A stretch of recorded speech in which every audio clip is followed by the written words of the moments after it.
Hello students, and welcome to today's lesson on solving proportions. In today's lesson we will be looking at a new use for cross products. In the last lesson you learned what cross products are, but today we're going to build upon that and look at how we can use it to find a missing amount. Now, to warm up, I would like you to pause the video in a second and circle the words and examples that mean equivalent, and draw a line under the words and examples that mean non-equivalent. Here are your options. Please pause the video now, circle the words that mean equivalent, and underline the ones that mean non-equivalent.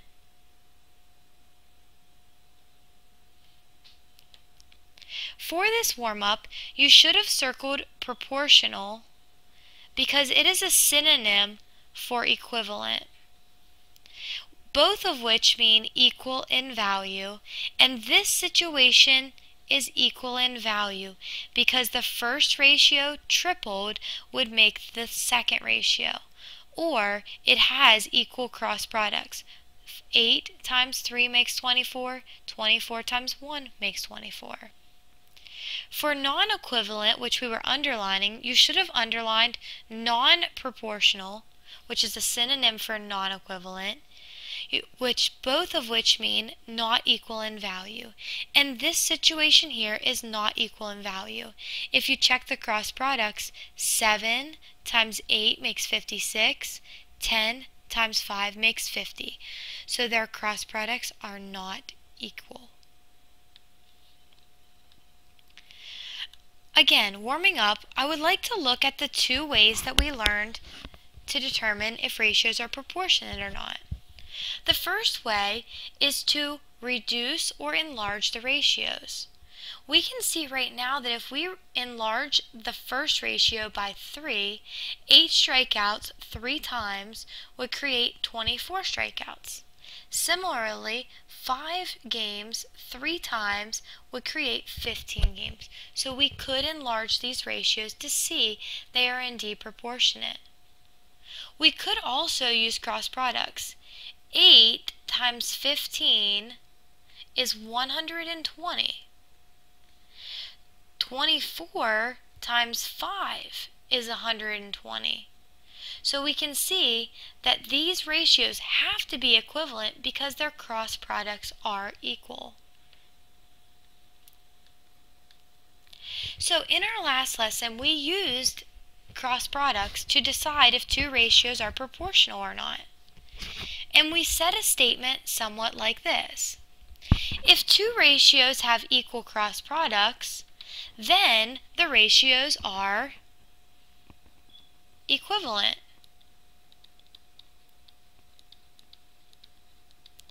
In today's lesson, though, we're going to reverse that statement because the converse of this statement is also true. If two ratios are equivalent, then the two ratios have equal cross products.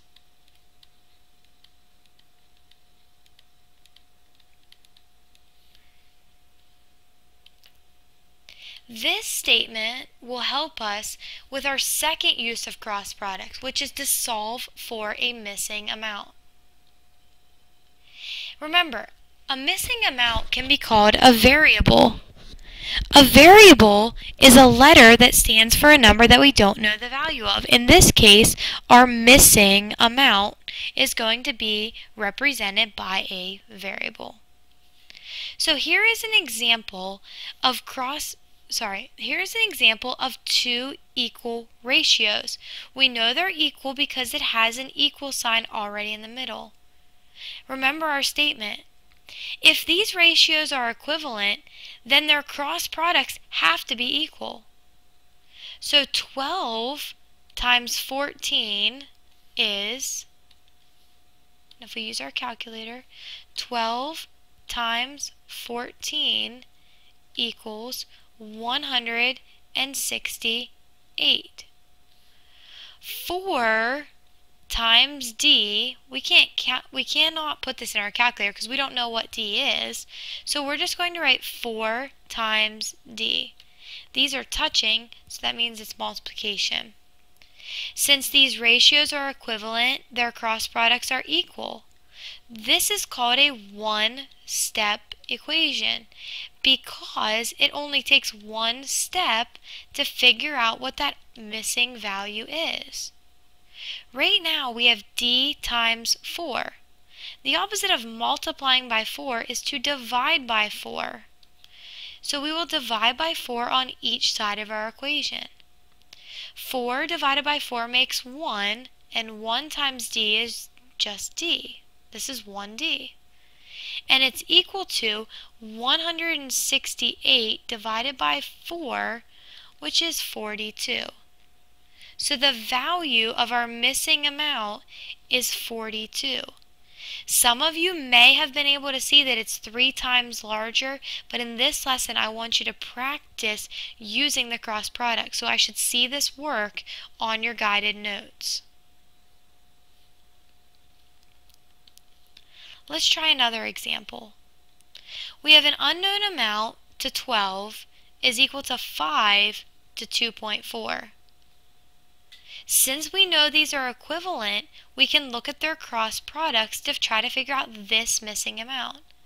So p times 2.4 would make 2.4 times p, because we cannot multiply that because we don't know what this is. So we'll just leave it that way.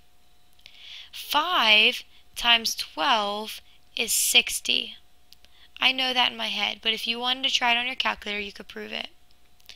Since these are equivalent ratios, these two cross products are equal in value. So we see a one-step equation. It will only take us one operation to figure out what this missing value is. Since we have times 2.4, we will divide each side by 2.4. 2.4 divided by 2.4 makes 1, and 1 times p is p. So we get p equals 60 divided by 2.4, which is 25. So the value of our missing number is 25.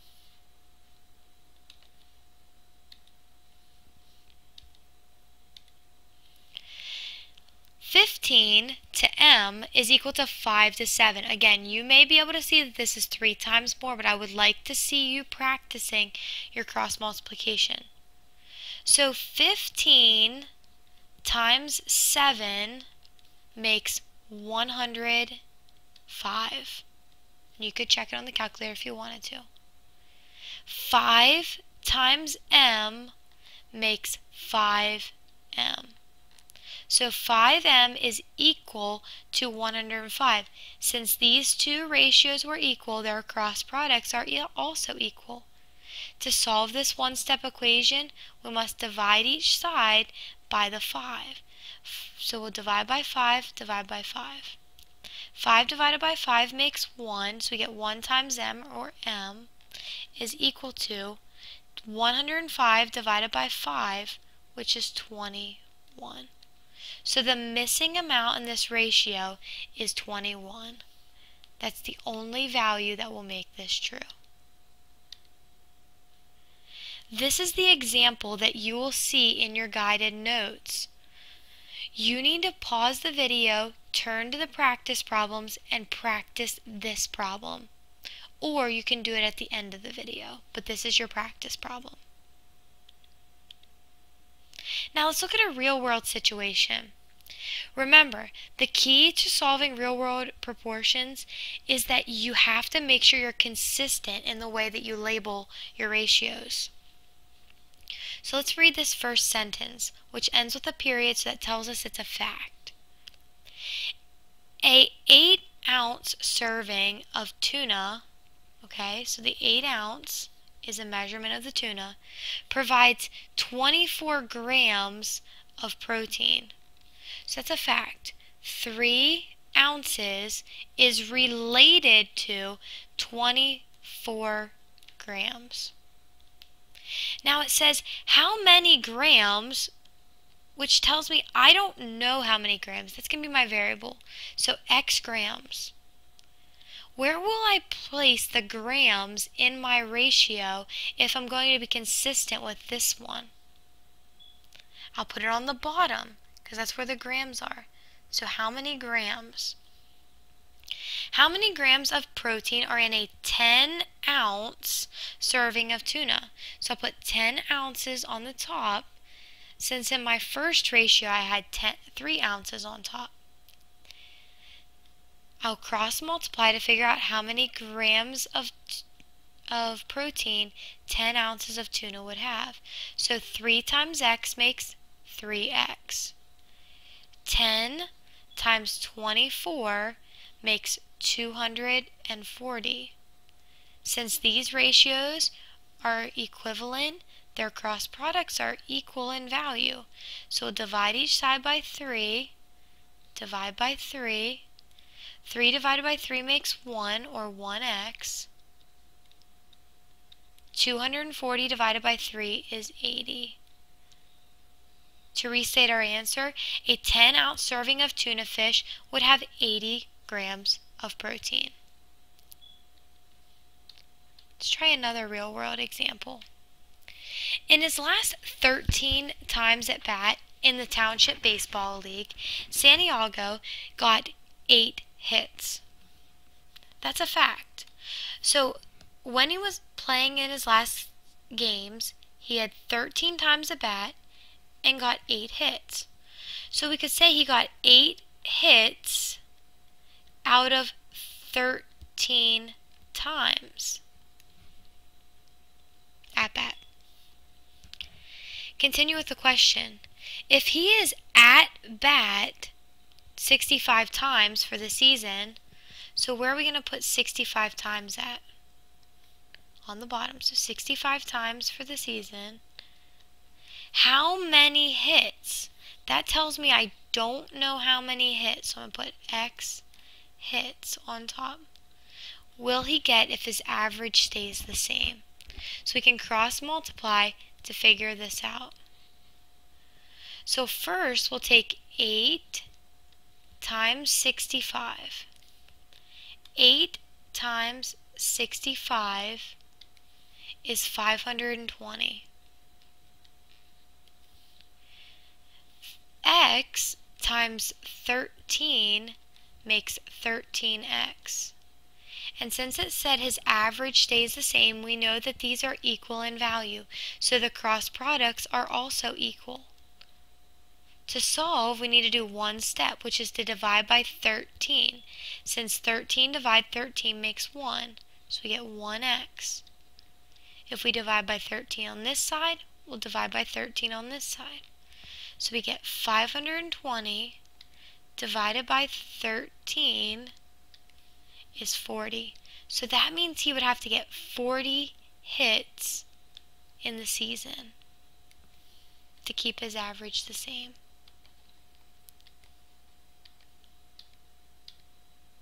So let's review. There are two main purposes of cross products. The first is to decide if two ratios are equivalent or not. And this is what we learned in lesson 2. If the cross products are equal, then their ratios are equal. The second use is to solve for a missing value. This is the converse.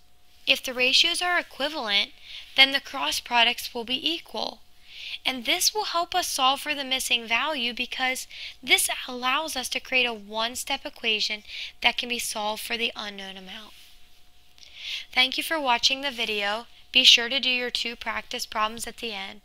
1 basic example and 1 real-world example. See you tomorrow.